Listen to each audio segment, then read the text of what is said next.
اس وقت لوگ قائد اعظم محمد علی جناح کے حوالہ سے کئی قسم کے شکوک و شبہات کے شکار ہیں۔ یاد رکھنا آپ کی شخصیت بڑی عظیم شخصیت ہے۔ میرے نبی کریم صلی اللہ علیہ وسلم کی ان کو کئی بار زیارت نصیب ہوئی اور اس پر تو متعدد دلائل موجود ہیں۔ وہ ایک عاشق رسول تھے۔ بنارس کے اندر 1946 کو جب ایک کانفرنس منعقد ہوئی، اس کانفرنس نے کے اندر حضرت پیر سید جماعت علی شاہ صاحب علیہ رحمہ نے خطاب کیا اور دوران خطاب آپ نے فرمایا تم قائد اعظم محمد علی جناح کے کردار میں شک کرتے ہو یا ان کے ایمان میں شک کرتے ہو؟ فرمایا تم مرضی جو کہنا چاہتے ہو کہو، لیکن میں تو قائد اعظم محمد علی جناح کو اللہ کا ولی مانتا ہوں۔ یہ تاجدار امیر ملت کے جملے تھے۔ اور ایک دفعہ جب یہ تحریک پاکستان جاری تھی، قائد اعظم محمد علی جناح پہ قاتلانہ حملہ ہو گیا، تو تاجدار امیر ملت آپ نے اپنے مرید خاص مصطفیٰ بخش علی خان کے ہاتھ قائد اعظم محمد علی جناح پہ خط بھیجا اور ساتھ 3 تحفے بھی بھیجے۔ ایک جان نماز کا تحفہ تھا، ایک تسبیح کا تحفہ تھا اور ایک قرآن کا تحفہ تھا۔ جب وہ خط قائد اعظم محمد علی جناح تک پہنچا تو حضرت قائد اعظم نے اس خط کو پڑھ کر جواب خط لکھا۔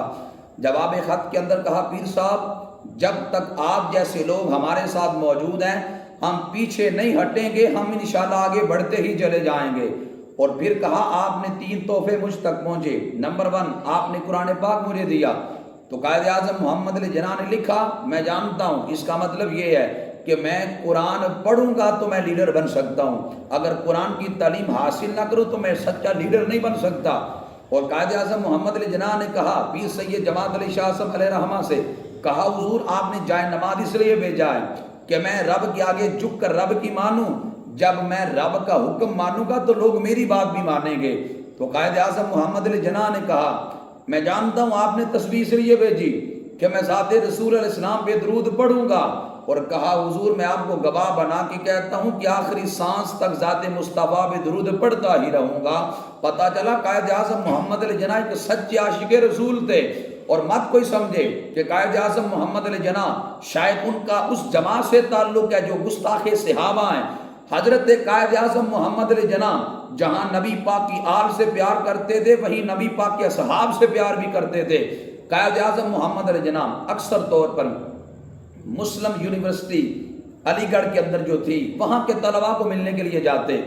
ایک بندے کو یہی شک تھا کہ قائد اعظم اپنے عقیدے کا اظہار کیوں نہیں کرتے۔ اس نے حضرت عمر کی شان میں نازیبا جملے بولے، تو قائد اعظم کے سامنے جب نازیبا جملے بولے تو وہ دیکھنا چاہتا تھا کہ قائد اعظم کا نظریہ کیا۔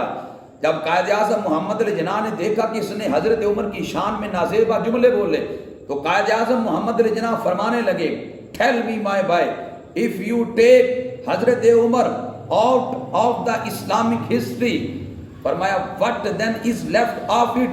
تاریخی جملے بولے حضرت قائد اعظم محمد علی جناح نے۔ آپ فرمانے لگے اگر تاریخ سے تم حضرت عمر جیسا شخص نکال دو تو بتاؤ تمہارے پاس پھر بچتا کیا ہے۔ پتہ چلا حضرت محمد علی جناح علیہ رحمہ وہ نبی علیہ السلام کے صحابہ سے بھی بڑا پیار کرتے تھے، اس وجہ سے وہ سچے عاشق رسول تھے۔ اور نبی کریم صلی اللہ علیہ وسلم نے اس وطن عزیز کے حصول کے لیے اس مرد دانا کا انتخاب کیا، اور یقیناً اس نے اتنی محنت کی، اتنا سچا لیڈر تھا کہ کراچی کے اندر قائد اعظم محمد علی جناح خطاب کر رہے تھے، ایک ہندو ریڑھی والے کے پاس گیا، جا کر کہنے لگا تمہارا لیڈر تقریر کر رہا ہے، تم جانتے ہو وہ کیا کہہ رہا ہے؟ تو ریڑھی والا ہندو کی بولتی اس نے بند کر دی۔ وہ ریڑھی والا مسلمان کہنے لگا ہندو خاموش ہو جا، مجھے نہیں پتا میرا لیڈر کیا کہتا ہے، لیکن اتنا پتا ہے جو بھی کہتا ہے وہ سچ ہی کہتا ہے، وہ بڑا سچا لیڈر ہے۔ اس لیے قائد اعظم محمد علی جناح بڑے سچے لیڈر تھے۔